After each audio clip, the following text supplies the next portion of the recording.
الرجيم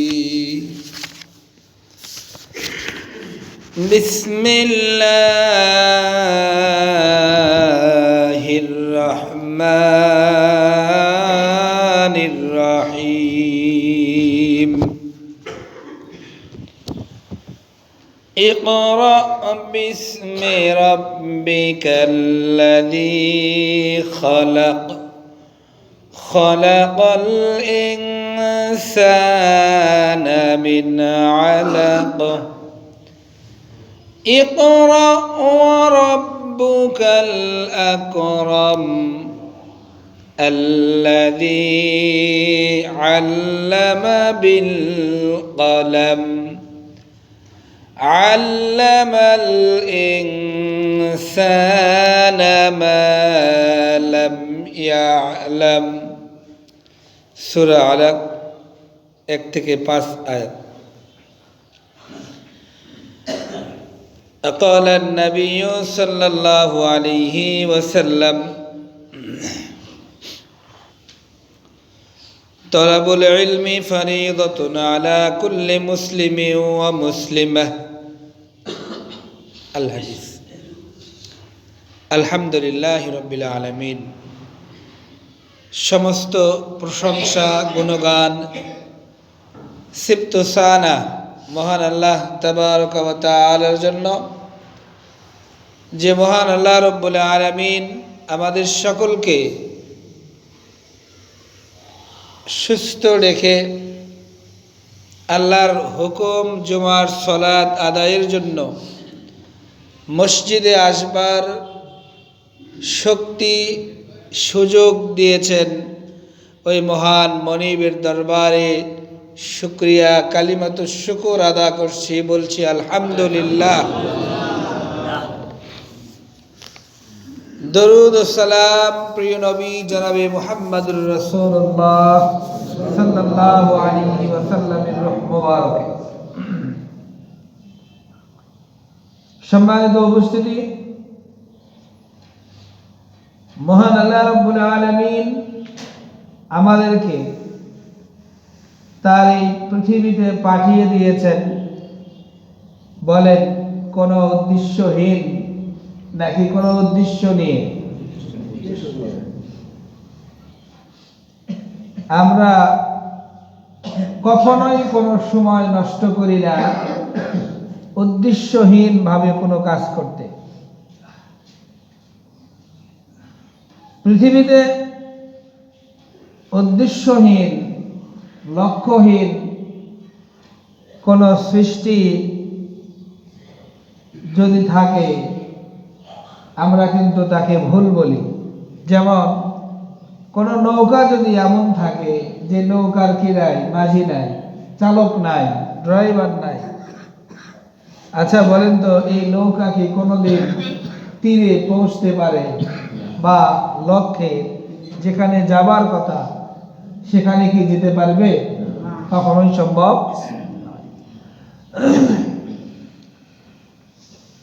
তো সব কিছুরই কি আছে? একটা লক্ষ্য আছে। আমাদেরকে আল্লাহ রাব্বুল আলামিন বিনা কারণে বিনা লক্ষ্যে সৃষ্টি করেননি, পয়দা করেননি। যেজন্য করিয়েছেন ঠিক সেই উদ্দেশ্য নাকি আমাদের সৃষ্টি করার পরে সেটা আবার আমাদেরকে জানিয়েও দিয়েছে। কিভাবে? আল্লাহ রাব্বুল আলামিন জানিয়ে দিয়েছেন, ওয়া'বুদু রাব্বাকা হাত্তা ইয়াতিয়াকাল ইয়াকিন। ওয়া'বুদ আমরের সিগা, আল্লাহ অর্ডার করেছেন ইবাদত করো, তোমার ইয়াকিন তোমার বিশ্বাস পরিপূর্ণতা লাভ করার সময় পর্যন্ত। সুবহানাল্লাহ। ইয়াকিন কি? ওয়া'বুদ রাব্বাকা, তোমার রবের ইবাদত করো, হাত্তা ঠিক সেই পর্যন্ত যে পর্যন্ত তোমার বিশ্বাস চূড়ান্ত রূপ লাভ না করে। মুফাসসিরিনে কেরাম লিখেছেন ইয়াকিন শব্দের অর্থ হলো মউত। সুবহানাল্লাহ। মানে আমার ইবাদত করা লাগবে, আপনার ইবাদত করা লাগবে কতদিন পর্যন্ত? মরণ পর্যন্ত।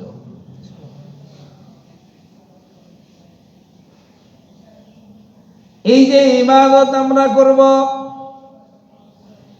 কোন সময়ে কোন ইবাদত করব, কোন বয়সে কোন ইবাদত,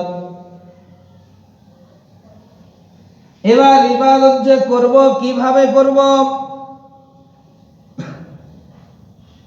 এবং কোন ভাবে করলে আল্লাহ রাব্বুল আলামিন সন্তুষ্ট হয়, কোনটা হালাল কোনটা হারাম, এইটা জেনে বুঝে করা দরকার কিনা বলেন?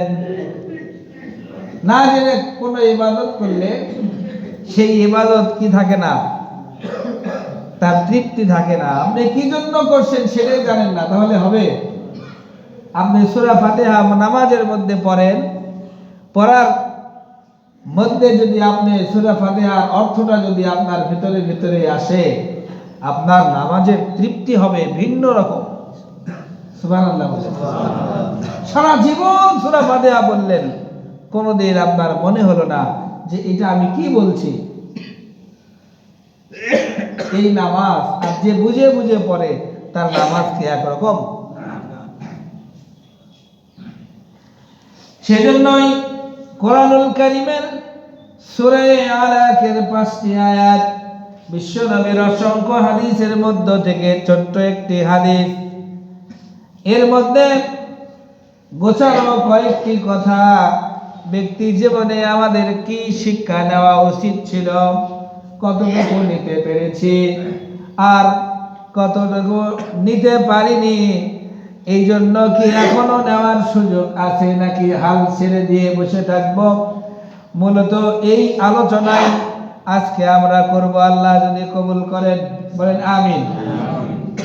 ব্যক্তি জীবনে এই কথাগুলোর উপর আমল করবার আল্লাহ আমাদেরকে তৌফিক দিন, বলেন আমিন। আল্লাহ রাব্বুল আলামিন জানিয়ে দিয়েছেন, বিসমি রাব্বিকাল্লাযী খালাক। পড়েন হে নবী, আপনার রবের নামে যিনি আপনাকে সৃষ্টি করেছেন। এই কথার পিছনে অনেক লম্বা কথা আছে, এর শানে নজুল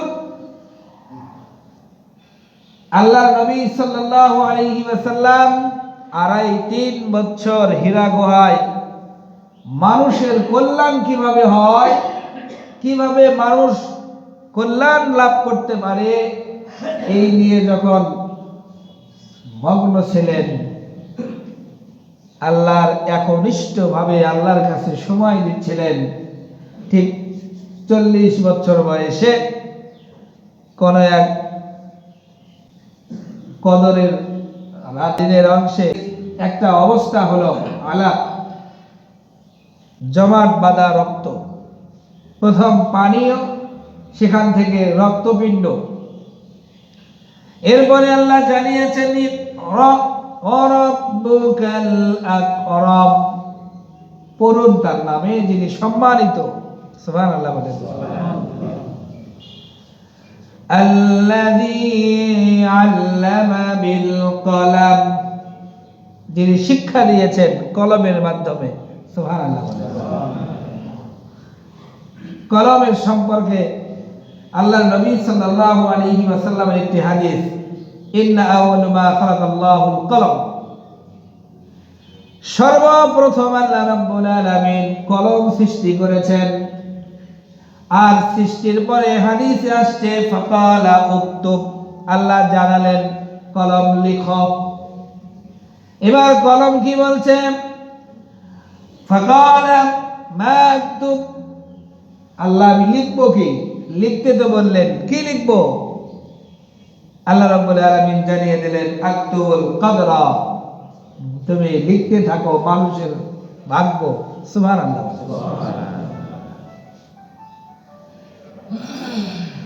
আল্লাযী আল্লামা বিল কলম, আল্লাহ শিখান মানুষকে কলমের মাধ্যমে। তার মানে বোঝা গেল শিখার অন্যতম একটা উপাদান হলো কলম। প্রথম বললেন পড়ো, এবার বলতেছেন লেখো। লেখার মাধ্যমটা কি? কলম। আরো জানিয়েছেন আল্লামাল ইনসানা মা লাম ইয়ালাম, আমি শিখিয়ে দিয়েছি যা তোমরা জানতে না। আমরা অনেক কিছু জানতাম না, আল্লাহ রাব্বুল আলামিন সেইগুলো আমাদেরকে শিখিয়েছেন। এটা আল্লাহর কোরআন, ডাইরেক্ট সূরা আলাক 1 থেকে 5 আয়াত। বলেন এই কথাগুলো নিয়ে আমাদের কোনো সন্দেহ আছে কি? তাহলে আমাদের শেখানকে, শিখতে বলেছেন কে? শিখার মাধ্যম কি? কলম। আর একটা মাধ্যম হলো খাতা। খাতা আর কলম একসাথে না হলে লেখা যাবে কি? আচ্ছা, এরপরে আমরা অন্তত এটা বুঝলাম যে আল্লাহ সর্বপ্রথম যে অর্ডার করেছেন সেই অর্ডারটা হলো পড়তে হবে। যদি আমরা পড়ি, পড়লে আমাদের কি বৃদ্ধি পাবে? বলেন, পড়লে আমাদের কি বাড়বে? জ্ঞান বাড়বে। কি বাড়বে? জ্ঞান বাড়বে।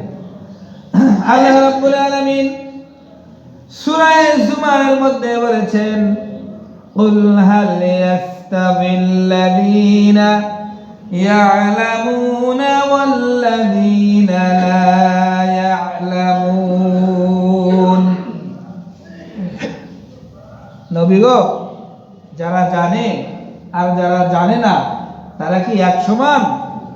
বলেন, আমাদের সমাজে যারা পড়াশোনাওয়ালা লোক, সেটা সাধারণ শিক্ষা হোক, জেনারেল শিক্ষা হোক, আরবি শিক্ষা হোক বা অন্য কোনো ধাঁচের শিক্ষা হোক, শিক্ষিত মানুষ আর অশিক্ষিত মানুষ দুইটা কি এক? আল্লাহ বলছেন দুই ধরনের মানুষ কি এক হতে পারে? সূরা মুজাদালার মধ্যে আল্লাহ রাব্বুল আলামিন জানিয়ে দিয়েছেন ইয়ারফা'িল্লাহুল্লাযীনা আমানু মিনকুম ওয়াল্লাযীনা উতুল ইলমা দারাজাত। ইয়ারফা'িল্লাহুল্লাযীনা আমানু, রফা ইরফা'ু, বৃদ্ধি করি। আল্লাহ বৃদ্ধি করলে কারো ক্ষমতা আছে সেখানে কমানোর?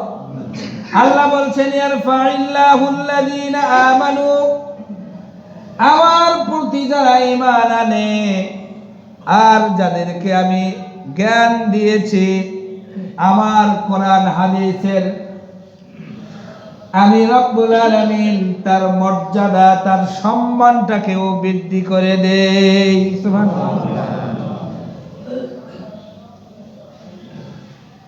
বলেন, বিগত 13টি বছর এদেশের একজন মুহাক্কিক আলিম জেলখানায় বন্দী থাকলেন। আমরা খুব চেষ্টা করেছি এই দেশের কিছু মানুষ যে তার সম্মান হানি করা। বলেন তো, তার সম্মান কমছে না বাড়ছে? তো আল্লাহ যদি কারো সম্মান তুলে দেয়, তার সম্মান কমানোর ক্ষমতা কারো কি আছে? বলে, আছে কি? ওয়ারাফা'না লাকা যিকরাক, সূরা আলাম নাশরাহ, ইনশিরাহ। আল্লাহ বলেছেন, হে নবী, আমি আপনার সম্মান মর্যাদা উঁচু করেছি। সুবহানাল্লাহ বলেন। এটাকে খাটো করার মতো আবু জাহেল, উতবা, সাইবা, মুগীরা ছিল কিনা? চিন্তা করেন। তাহলে খাটো করার মতো লোক আছে। আবার আল্লাহ রাব্বুল আলামিন জানিয়েছেন, আমি এটা যদি বৃদ্ধি করে দেই, কারো ক্ষমতা নাই এটা টেনে খাটো করতে পারে। এই দেওয়ার মালিককে বলেন। আসুন, আমরা একটি হাদিস জানি, প্রত্যেক মানুষ মোটামুটি আমাদের মুখস্থ আছে, তলাবুল ইলমি ফারিদাতুন আলা কুল্লি মুসলিমিন ওয়া মুসলিমা। প্রত্যেক মুসলমানের, নারী পুরুষ প্রত্যেক মুসলমানের জন্য ইসলামের জ্ঞান অর্জন করা ফরজ। এটা আমরা জানি কিনা বলেন? কতখানি কতখানি জ্ঞান অর্জন করা ফরজ। জ্ঞান মূলত অর্জন করা ফরজ আবার দুই ভাগে ভাগ করা হয়েছে। একটা হলো ফরজে আইন, আর একটা হলো ফরজে কিফায়া। বলেন আজকে জুমার নামাজ কিরকম ফরজ? ফরজে আইন, প্রাপ্তবয়স্ক সকল নারী পুরুষের জন্য জুমা, যারা আসতে পারে না তাদের জোহর। আসরের নামাজ সবার জন্য, রমাদানুল মুবারকের সিয়াম সবার জন্য। আপনি ওযুর ফরজ 4টি, এটা কি সবার জন্য নাকি কম বেশি? সবার জন্য।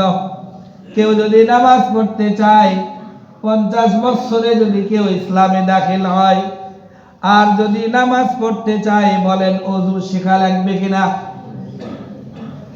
গোসলের ফরজ 3টি।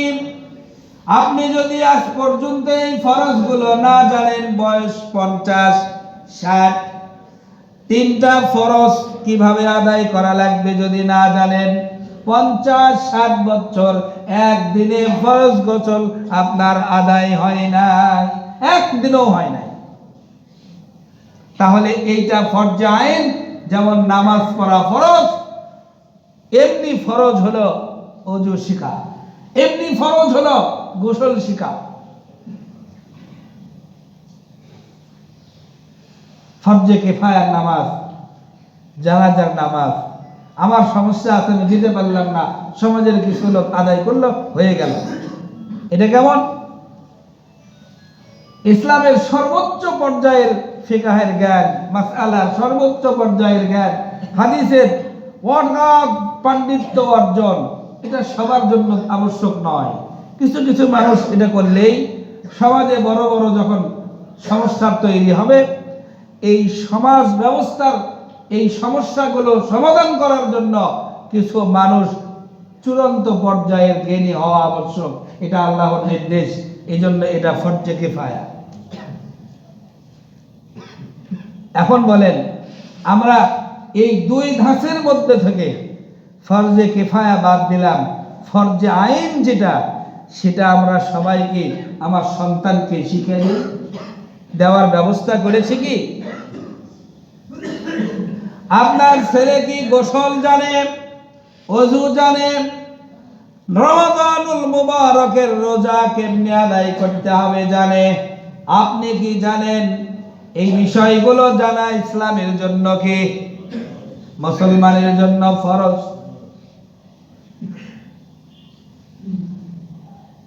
যদি না জানেন, আল্লাহর ওয়াস্তে ওযু না জানলে কি নামাজ হবে? বলেন একটু। ওযু যদি আমার না হয়, নামাজ হবে না। গোসল যদি আমার না হয়, নামাজ হবে? নামাজের ভিতরে বাহিরে 13 ফরজ। এই ফরজগুলো যদি আপনি আমি কেউ একটাও কম জানি, বলেন নামাজ হবে কি?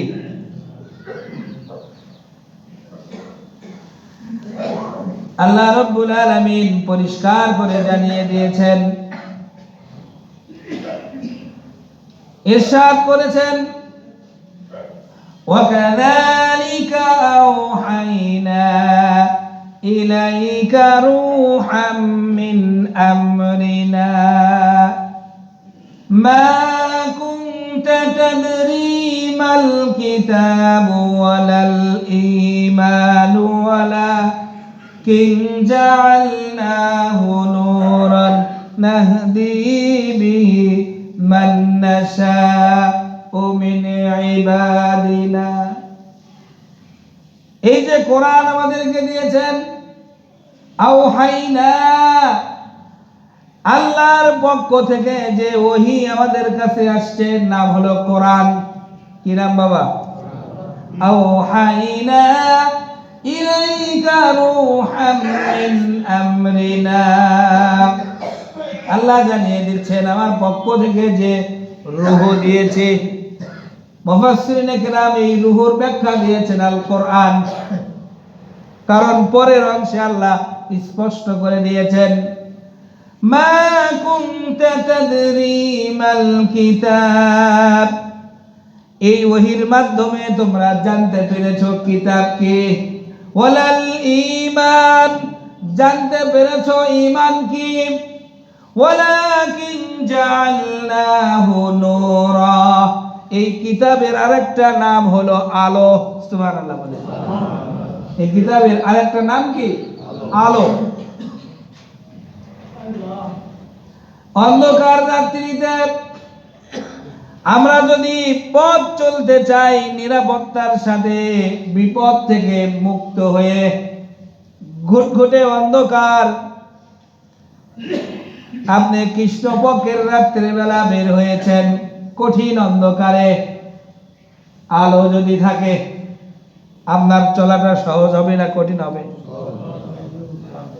আল্লাহ রাব্বুল আলামিন জানিয়েছেন দুনিয়াটা হলো অন্ধকার, এই দুনিয়ার মধ্যে জুলুমের অন্ধকার আছে, সুদের অন্ধকার আছে, এই জুলুমের মানুষের জালিমের অন্ধকার আছে, এই দুনিয়া হক মেরে খাওয়ার অন্ধকার আছে, ভাইয়ের সম্পদ জবরদস্তি করে খাওয়ার অন্ধকার আছে। বলেন আছে কিনা? ভাই দুর্বল, বোঝে না। এইরকম হাজার অন্ধকারের মধ্যে আল্লাহ রাব্বুল আলামিন যেই কিতাব দিয়েছেন, এই কিতাবের নাম দিয়েছেন আলো। আর এই আলো যদি আমাদের কাছে থাকে আমরা পথ চলতে পারবো, কোনো সমস্যা কোনোদিনই হবে না। সুবহানাল্লাহ। এখন বলেন এই কোরআনের আলো এইটা যদি বন্ধই থাকে, আপনি যদি সুইচ দিয়ে কোনোদিন একটু জ্বালিয়েও না দেখেন, এই আলো কি কোনোদিন আপনার উপকারে আসবে? অন্ধকার রাত্রিতে আপনি বের হয়েছেন ঠিকই, লাইট চার্জার লাইট আপনার কোমরের মধ্যে গোঁজা আছে, কিন্তু আপনি যদি কূপের মধ্যে পড়ে যান, আল্লাহর ওয়াস্তে সকাল পর্যন্ত যদি ওখানে গোমরান কোনো মানুষ যদি না থাকে, এইবার বলেন আপনার কষ্ট থাকলো কিনা? লাইট থাকার পরেও কথা বলেন। এবার সকালবেলা আপনার গোমরানিতে কিছু পথচারী বা আপনার প্রতিবেশী যখন দেখলো আপনি গভীর খাদে, জিজ্ঞাসা যদি করে এত অন্ধকারের মধ্যে বের হয়েছিল, বলে হ্যাঁ,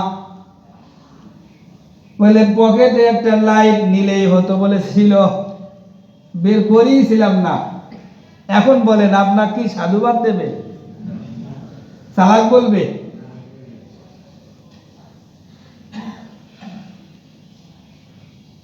আমাদের ঘরে ঘরে আলো আছে, কিন্তু আমরা সেটা হাতে নিচ্ছি না, জ্বালাচ্ছি না, দেখছি না যে আমার কাছে আল্লাহ কি অর্ডার দিল আর কিভাবে আমাকে পথ চলতে হবে। কোরআন ঘরে আছে, আমরা অনুবাদ দিয়ে একটু পড়বো, বুঝবো। অনেকেই আছি আমরা বাংলা পড়তে জানি, সরল অনুবাদ পড়ে যদি একটু দেখি, বলেন কলিজায় ভয় আসবে কিনা? কিন্তু আমরা পড়ি না, সময়ই দেই না। নূরান নাহদি বিহি মান নাশাউ মিন ইবাদিনা ওয়া ইন্নাকা লাতাহদি ইলা সিরাতিন মুস্তাকিম। যদি আমরা পড়তাম এই কোরআনটাকে, আল্লাহ বলতেছেন ওই লোকগুলোই সিরাতাল মুস্তাকিমে চলতে পারতো। সুবহানাল্লাহ। কিন্তু আমাদের কাছে আছে, লাইট আছে, কিন্তু আমরা সেটা জ্বালাচ্ছি না। কোরআন আছে, কোরআনের আলো আছে, কোরআনের হালাল আছে, হারাম আছে, আমরা এটা পরখ করছি না, বোঝার চেষ্টা করছি না।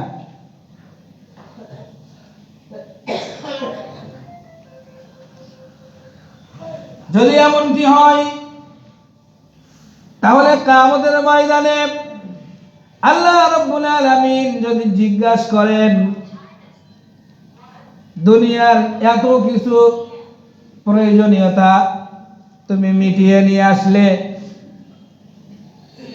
তোমার সংসারের সব হাজত প্রয়োজন পূরণ করলে, তোমার ব্যক্তি জীবনে আমি একটা কিতাব দিয়েছিলাম, বারবার তোমার কর্ণকুহরে আওয়াজ গেছে, সে সম্পর্কে কি জেনে আসছো, কতটুকু জ্ঞান অর্জন করছো, কতটুকু জ্ঞান অর্জন করার পরে এর উপর আমল করছে, এই প্রশ্ন আসবে কিয়ামতের দিন। আল্লাহ এই প্রশ্ন করবেন, সেদিন কি জবাব দেব আমরা বলেন? হযরত আলী রাদিয়াল্লাহু তাআলা আল্লাহর নবীর জামাতা, চতুর্থ খলিফা হযরত আলী রাদিয়াল্লাহু তাআলা আনহু বলেন, الناس محتاجون إلى العلم أكثرهم من حاجتهم إلى الطعام والشراب। আমরা প্রত্যেক দিন খাই, পান করি, এটা যতখানি প্রয়োজন এর চাইতে বেশি প্রয়োজন হলো জ্ঞান অর্জন করা। আমরা প্রত্যেক দিন খাই, দিনে কয়বার খাই? ফিল ইয়াউমি মাররাতান আও মাররাতাইন, একবার, দুইবার, কেউ তিনবার পর্যন্ত খাচ্ছে। দয়া করে বলেন, আমরা তিনবারের বেশি কি কেউ খাই? হালকা চা বিস্কিট, ভারী খাবার কয়বার? অথচ আল্লাহর নবীর জামাতা উনি বলেছেন, লিআন্না আত-তুআমি ওয়াশ-শারাবি ইয়াহতাজু ইলাইহি ফিল ইয়াউমি ওয়াল আম ওয়াল ইলমু ইয়াহতাজু ইলাইহি বিআদাদিল আনফাস। মানুষ যত শ্বাস প্রশ্বাস নেবে, যতবার নেবে দিনের বেলায়, রাত্রি বেলা, যতবার তার শ্বাস প্রশ্বাস চলে, ততবার তার ইলমের প্রয়োজনীয়তা লাগে। সুবহানাল্লাহ বলেন। আলা মদিনাতুল ইলম ওয়া আলিয়ু বাবুহা, বিশ্বনবী সাল্লাল্লাহু আলাইহি ওয়াসাল্লামের কথা, আমি হলাম ইলমের শহর, আর এই শহরের দরজা হলো হযরত আলী রাদিয়াল্লাহু তাআলা। ইনি বলেছেন যে একজন মানুষ দিনে 2 থেকে 3 বার, একবার খায়, খাবারের চেয়ে বেশি প্রয়োজন হলো জ্ঞান। যতবার তার শ্বাস প্রশ্বাস চলে, প্রত্যেক শ্বাস প্রশ্বাসে আল্লাহর ইলম তার জন্য প্রয়োজন। আপনি একটা কাজ করবেন, তাৎক্ষণিক সিদ্ধান্ত নেওয়া লাগবে, এটা কি হালাল, এই কাজ কি হারাম, এই কাজ কি আল্লাহ খুশি হবে, এই কাজে কি আল্লাহ অসন্তুষ্ট হবে। তাৎক্ষণিক সিদ্ধান্ত নিয়ে আপনার কাজ করা লাগবে। বলেন, দিনে রাতে প্রত্যেকটা কাজের সময় যদি আমরা এইরকম একটা করে সিদ্ধান্ত, একটা কাজে আমরা নেই, আমাদের জ্ঞানের দরকার আছে কিনা? জ্ঞানের কতখানি প্রয়োজন? ইমাম আহমদ ইবনে হাম্বল রাহমাতুল্লাহ আলাইহি উনি লিখেছেন, আল ইলমু নূরুন ওয়াল জাহলু যুলমাতুন। ইলম হলো আলো, আর অজ্ঞতা হলো, মূর্খতা হলো অশিক্ষিত মানুষগুলো যারা জ্ঞান অর্জন করতে পারেনি, এরা অজ্ঞতার মধ্যে আছে, অন্ধকারের মধ্যে।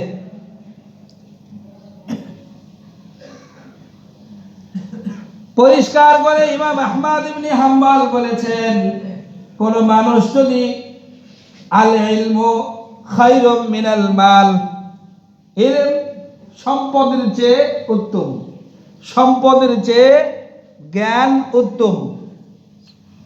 সুবহানাল্লাহ বলবেন না?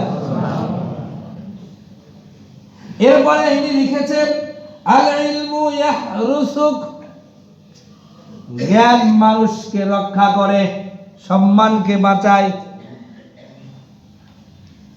মানুষের জ্ঞান থাকলে তার সম্মান, মর্যাদা, নিজেকে বাঁচিয়ে রাখতে পারে। যদি জ্ঞান না থাকে যে কোনো কাজ করতে পারে। কথা বলেন, জ্ঞান থাকলে কি সবকিছু করতে পারে? আমরা বলি না, এই ওই লোকটার সাথে কে তুমি, আরে ওই সব পারবি, তুমি তো সব, এরকম কথা বলে কিনা বলেন? এরপরে ইমাম আহমদ ইবনে হাম্বল উনি লিখেছেন সুন্দর করে, ওয়া আনতা তাহরুসুল মাল, আর আমাদের সম্পদ রক্ষা করা লাগে। সম্পদ আপনাকে রক্ষা করে। সুবহানাল্লাহ বলেন। এরকম কথা বলছে না, কি বলছে? যে জ্ঞান আপনাকে রক্ষা করে আর আপনার সম্পদকে রক্ষা করা লাগে। তাহলে কোনটা উত্তম? যে আপনাকে রক্ষা করে সে, না আপনি যেটাকে রক্ষা করেন সে? আমরা কার পিছনে? সম্পদের পিছনে।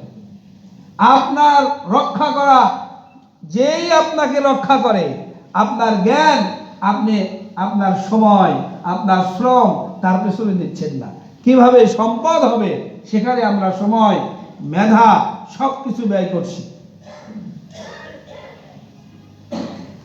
এরপরে আরো জানিয়েছেন, আল মালু ইয়ানকুসুহুন নাফাক, কোন মানুষ যদি সম্পদ দান করে, ব্যয় করে, খরচ করে, বলেন কমে না বাড়ে? কমে না বাড়ে? সম্পদ খরচ করলে কমে, সম্পদ খরচ করলে কি যায়? কমে। সহজ কথা।